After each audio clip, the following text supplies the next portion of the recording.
Hello, my name is Danny. I'm with the Nashville Public Library's Digital Inclusion team. And today we're going to do a video on how to host a Zoom meeting. So before we get into hosting, first of all, let's talk about what's the difference between a participant versus the host. Well, if you've watched my other videos on how to attend a Zoom meeting, the participant is basically everyone that's attending the meeting. And what a participant can do is they can do things such as mute and unmute themselves. They can turn their camera off and on. They can share their screen with others, but they must first have the host's permission to do so. They can see others attending the meeting and others can see them. They can raise their hand to get the host's attention. And they can like or applaud things that the host might be doing. And of course, they can leave the meeting. So those are typically things that a participant can do. So then what is a host? Well, a host, they're in charge of the meeting.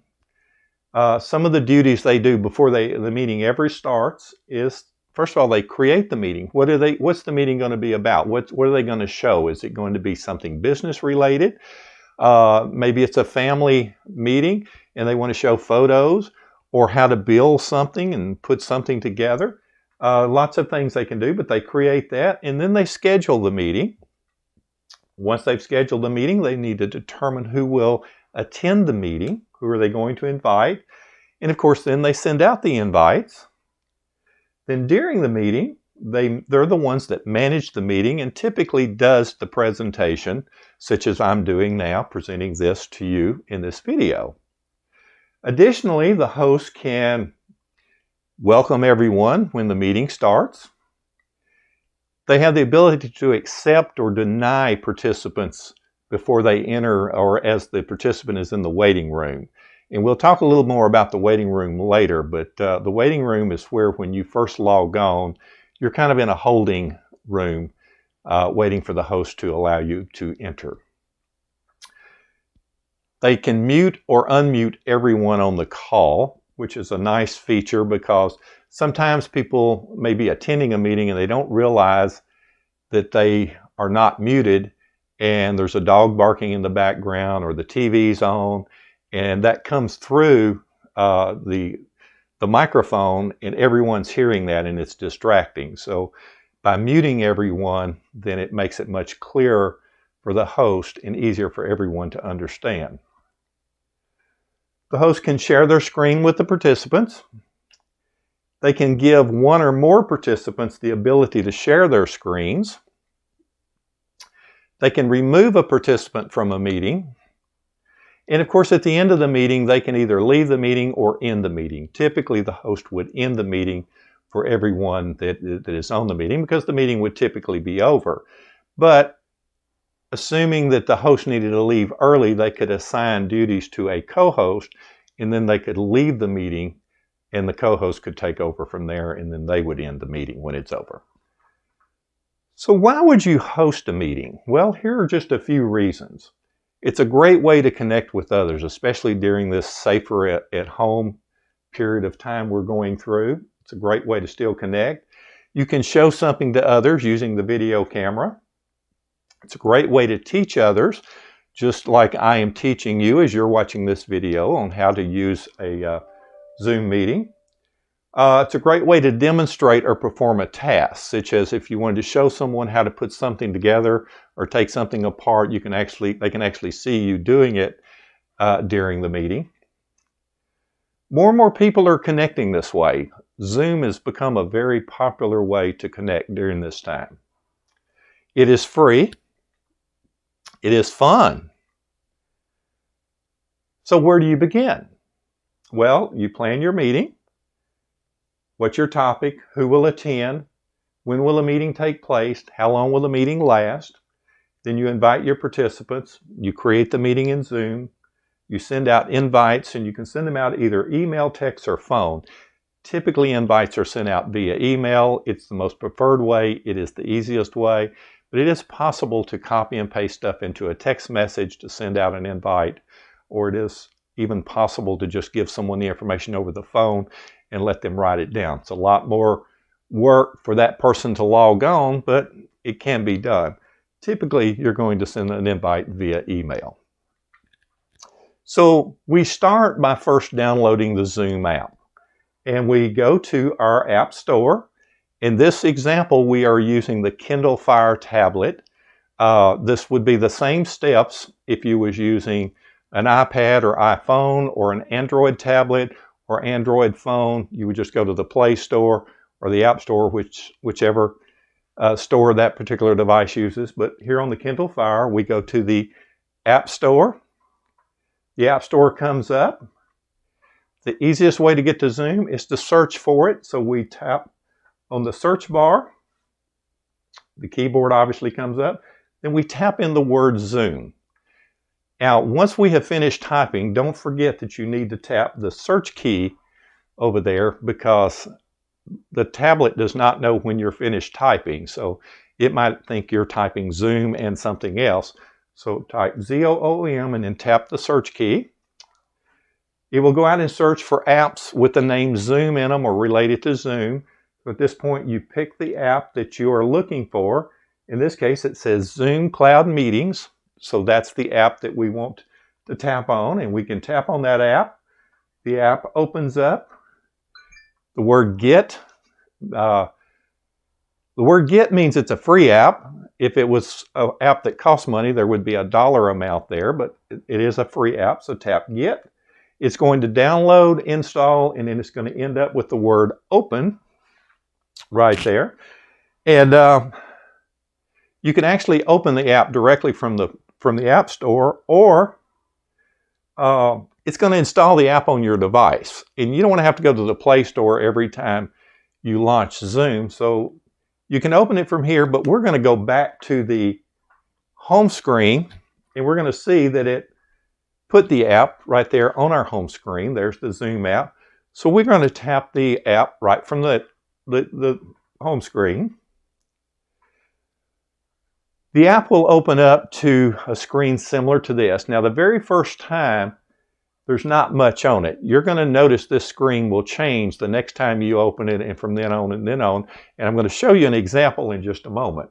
But the first time, it's going to come up with a few features. You want to make sure your video camera is turned on, and that's just tapping that little slide or moving it to the right so that the color is on. It may already be on.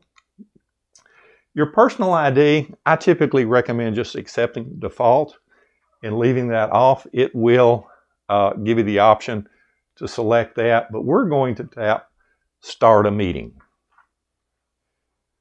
When we tap that, it's going to open up to the meeting. The camera is going to show, and I had obviously had a rough day there and had not cleaned up very well, but it shows the host in the screen. It also has a little bubble right there that says Invite Others. Now, this would be if I created a meeting and wanted people to join right then. It's not the preferred way to do a Zoom meeting, but maybe you were speaking to someone on the phone and you said, yeah, I'm going to show you something. I'm going to start Zoom right now. I'll send you the invite, and this is the way you would do it. In a minute, I'm going to show you how to schedule a Zoom meeting. But we would tap on Invite Others, and it's going to come up with a window that asks you, how do you want to invite them? Well, I already said that email is the preferred way. So we would tap on the email option, and it actually opens up our email with all of the information in it. We do need to type the email address of the person we are inviting. So we would type that in. And again, you could type in one email address or several email addresses. You'll notice here it says, please join Zoom meeting in progress. That means that meeting is happening now. And basically all they would need to do is to tap on the link right there, and it would take them directly to the meeting. Now, we're going to back up and schedule a meeting because that's the more preferred way. We would tap on our Zoom app. It's going to open, and notice it already looks different than I showed you a moment ago. It's already added some context because when I went in and used it the first time, it added me as the contact.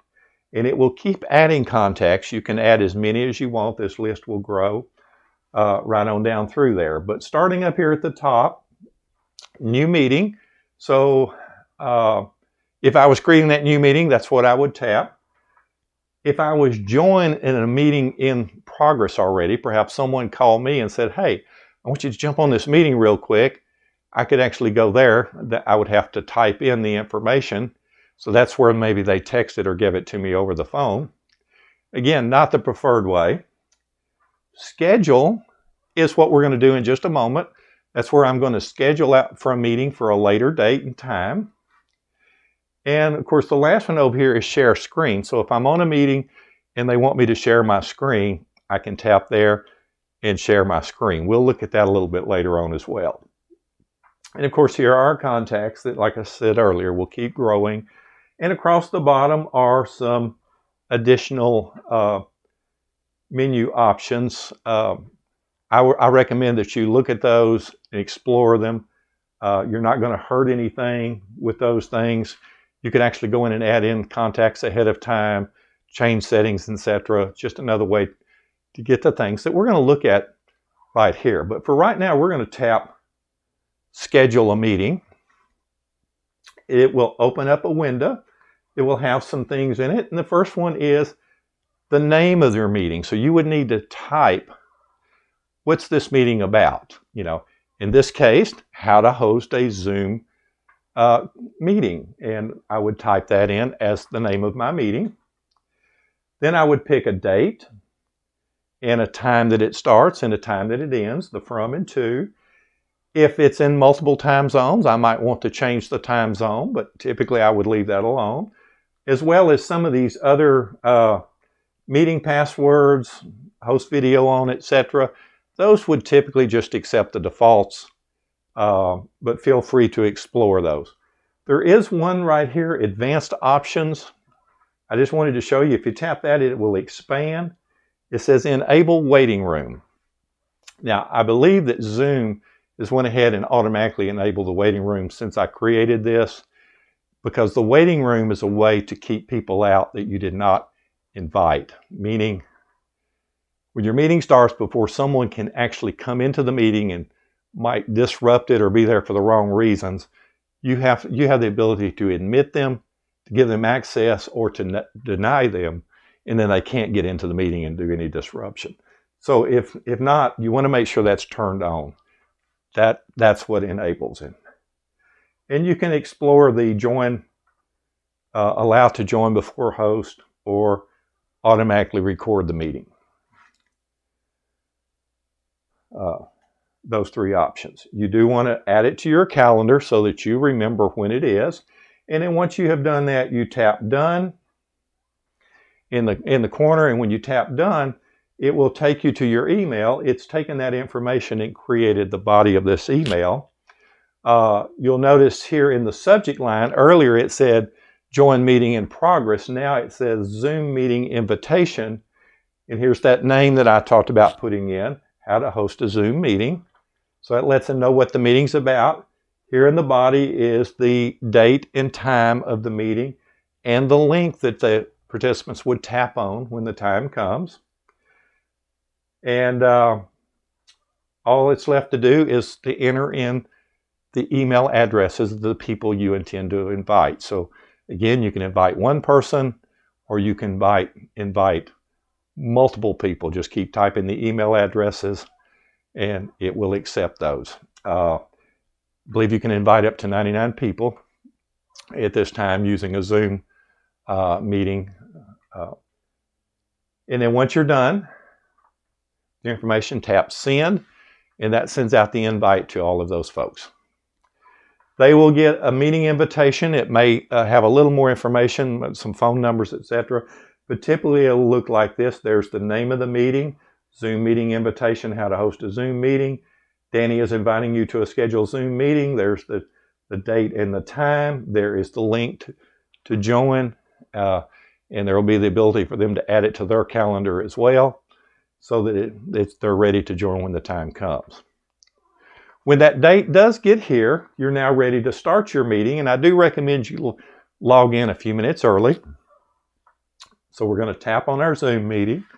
Now, you'll notice there is something new right there, and that is any meetings that I have scheduled would now appear here. So there's the meeting that I have scheduled, how to host a Zoom meeting. So I would simply tap on that, and it launches the meeting. And I, as the host, am now on. Now, as people start logging on to join, remember I mentioned about the waiting room, I will start getting little bubbles pop up that it says so-and-so has entered the waiting room, and I can admit them, or I can go look at the waiting room just to see. So there's the admit. I can tap that to let them in, and now they're in. And now then I would see me in the large window as the host, and I would see the participant in the smaller window. And the participant would see me in the large window and them in the small window as well. There are some controls across the bottom. Now, remember earlier I said that I, as the host, can mute or unmute everyone, but if I haven't locked them down, then they can individually unmute themselves. But if I tap there, it will come up to a little bubble, and right there it says mute all. So that's what I would do as the host. I can tap that and I can mute everyone. There's a little check box right there that I can check or uncheck, and that says allow participants to unmute themselves, meaning I can mute everyone, but I can give them the ability to unmute themselves and ask a question, or I can uncheck it and they're locked out. They cannot unmute themselves. So it's up to the host to determine what they want to do there. Moving on across, I can stop my video or start it. If I tap stop, notice I go away. I still see the participant down there that has their camera on. I am no longer on there. This says start video now. A while ago it said stop video. If I tap it again, my camera's back on. It just toggles on and off, or off and on. Moving on across, share my screen. So I, as the host, can share my screen. And if I tap that, it pops up a little window that says, well, what do you want to share? Well, let's share photos. So the photos there is something I might want to share. If I tap that, it takes me directly to my photos. And I can now pick the photo I choose. I will pick this photo. Those are some pictures of the federal courthouse being built next door to the library downtown. But I tap that, and there is that big old hole in the ground before the building started going up that I can share with everyone. Everyone on the meeting can see that. If I tap stop share, then that photo is no longer shared. I am back to my camera view. Moving on across, participants. And if I tap on participants, I now get a list of everyone that's on the meeting. I, as the host, am listed at the top, and then the participants down below. So I can see who is on there. There is a close option right there. If I tap on close, the window goes away. I'm now back to the camera view. Moving on across to more. Tapping on that, I pop up a little window there that has things like applaud and the like sign. I can disconnect the audio, chat, and meeting settings. Taking a look at those. Disconnect audio. I really don't know why a host would ever want to disconnect the audio, but that option is there. You want to be able to talk to your participants, and you could use a phone to talk and present on the screen, but a host, that would be a rough meeting for me anyway. Below it is chat. You might want to use the chat option. Tapping on that pulls up the screen, similar to what we looked at before. And if I choose a participant, I now have a chat box that I can chat back and forth. Looks very similar to just your basic text message chat apps where we can chat back and forth. And when I'm finished, I tap close. I'm back to my original view. And then there's meeting settings. You know, feel free to come here and explore. You're not going to hurt anything. I do recommend in the beginning using the defaults, but if you want to explore some of these changes, certainly feel free to. When you're done, just like the others, there's the close window to tap, and it takes you out, returns you to the meeting, which brings us to ending the meeting. At the top right here is the end. So when your meeting is over, you're ready to tap that. It's going to pull up a window. Now I have three options. The first one being cancel. Maybe I accidentally tapped it and I didn't mean to end the meeting, so I can cancel and go back to my meeting. I can end the meeting for all. Tapping that disconnects everyone on the meeting. Or leave the meeting, which would be, I leave the meeting, but the meeting is still happening. So I might assign some duties to a co-host who might carry on in my absence, and then I could leave the meeting and allow the meeting to continue. But typically, I would tap the meeting for all, the meeting would end, and I would come back to this screen.